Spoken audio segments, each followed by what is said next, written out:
ವಿದ್ಯಾರ್ಥಿಗಳೇ, ನವೋದಯ ಪ್ರವೇಶ ಪರೀಕ್ಷೆ 2017 ಈಗ ಇದನ್ನು 25 ಗಣಿತಗಳನ್ನು ನಮಗೆ ನಾನು ತಿಳಿಸ್ತೀನಿ. ನಿಮಗೆ ಬರುವ ಗಣಿತ ಬಿಡಿಸ್ರಿ, ಬರಲಾರ್ದು ವಿಡಿಯೋಗಳನ್ನು ಕರೆಕ್ಟಾಗಿ ನೋಡ್ಕೊರಿ. ಈಗ ಪ್ರಶ್ನೆ ನಂಬರ್ ನೀವು ಬಿಡಿಸಿದ್ದಾಯ್ತಂದ್ರೆ ವಿಡಿಯೋ ಆನ್ ಮಾಡಿರಿ, ನಾನು ದೂರ ಸರ್ದನು ವಿಡಿಯೋ ಮ್ಯೂಟ್ ಮಾಡಿರಿ, ಬಿಡಿಸ್ರಿ. ಬಿಡಿಸೋದಾದ್ರಿಂದ ಈಗ ನೀವು ಇಲ್ಲಿ ಎಲ್ಲ ಅಂಕಿಗಳು ಯಾವ ಸಿಗ್ತಾವ ಅಂದ್ರೆ 1, 2, 0, 9 ಇವಿಷ್ಟೇ ಸಿಗು. ಯಾವುದೇ ಒಂದು ಅಂಕಿ ಬರ್ಕೊಂಡು ಬಿಡ್ರಿ ನೋಡಿ. 1, 0, 2, 9 ಇವೇ 4 ಅಂಕಿ. ಇದ್ರೊಳಗೆ ಎಲ್ಲದ್ರೊಳಗೆ ಇದೇ ಅಂಕಿ ಅದ. ಏನು ಹೇಳ್ಯಾನ, ಮೊದಲ ಚಿಕ್ಕ ಅಂಕೆ ಬರ್ಕೋರಿ. ಚಿಕ್ಕ ಅಂಕೆಯ ಸಂಖ್ಯೆ ಮೊದಲು ಬರ್ಕೋರಿ, ಆಮೇಲೆ ಹೇಳ್ತೀನಿ.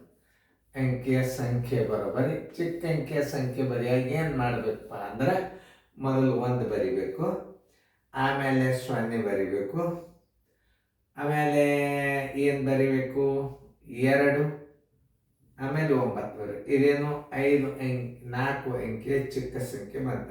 ಆನ್ಸರ್ ಏನು ಬರಿಬೇಕಾದ್ರೆ ಓದಿದ ಪ್ರಶ್ನೆ, 10ರ ಸ್ಥಾನದಲ್ಲಿ 9 ಬೇರೆ ಬೇರೆ ಅಂಕೆಗಳನ್ನು ಬಳಸಿ ರಚಿಸಬಹುದಾದ ಅತಿ ಚಿಕ್ಕ 4 ಅಂಕೆಯ ಸಂಖ್ಯೆ. ಇಲ್ಲಿ 10ರ ಸ್ಥಾನದಾಗ ಏನು ಬೇಕಂತ ನಾವು 9 ಬೇಕಂತ. ಅವಾಗ ಹೆಂಗೆ ಬರಿಬೇಕಂದ್ರೆ ನೋಡ್ರಿ, ಇಲ್ಲ ಲಕ್ಷ ಕೊಟ್ಟ 1 ಬರೀರಿ, ಇದರ ಮುಂದೆ 0 ಬರೀರಿ, ಈ 2ರ ಜಾಗದಾಗ 9 ಇಡ್ರಿ, 9ರ ಜಾಗದಾಗ 2 ಇಟ್ಬಿಡ್ರಿ.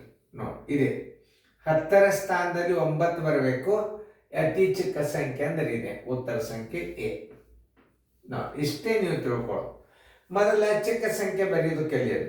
ಚಿಕ್ಕ ಸಂಖ್ಯೆ ಬರೆಯಾಗಿ ಏನು ಮಾಡಬೇಕು, 1 ಬರೀಬೇಕು, 0 ಮಾಡಬೇಕು, 2 ಇಟ್ಬೇಕು, 9 ಇದು ಚಿಕ್ಕ ಸಂಖ್ಯೆ. ಅವೇನು ಕೇಳ್ತಾನ, 10ರ ಸ್ಥಾನದಾಗ 9 ಬರ್ಬೇಕಂತ. ನಾವು 10ರ ಸ್ಥಾನದಲ್ಲಿ 9 ಬೇರೆ ಬೇರೆ ಅಂಕೆಗಳನ್ನು ಬಳಸಿರುವ ರಚಿಸಬಹುದಾದ ಅತಿ ಚಿಕ್ಕ 4 ಅಂಕೆಯ ಸಂಖ್ಯೆ. 10ರ ಸ್ಥಾನ 9 ಇಟ್ಟು ಇದು ಚಿಕ್ಕ ಸಂಖ್ಯೆ. ಇದಕ್ಕಿಂತಲೂ ಚಿಕ್ಕ ಸಂಖ್ಯೆ ಬರ್ಲಿಕ್ಕೆ ಆಗೋದಿಲ್ಲ, ಯಾಕಂದ್ರೆ 10ರ ಸ್ಥಾನದಾಗ 9 ಬೇಡ. ತಿಳಿದಲ್ಲ, ಆ 9 ಇದ್ದ ಜಾಗಕ್ಕೆ ನೀವು 2 ಇಡಬೇಕು.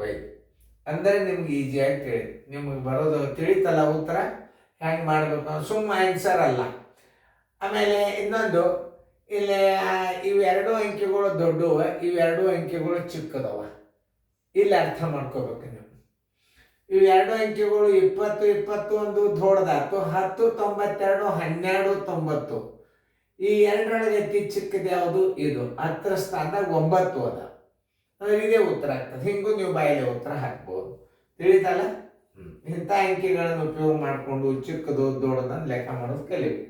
ಫೇರ್ದಾಗ ಬರ್ಕೋರಿ ಚಂದ.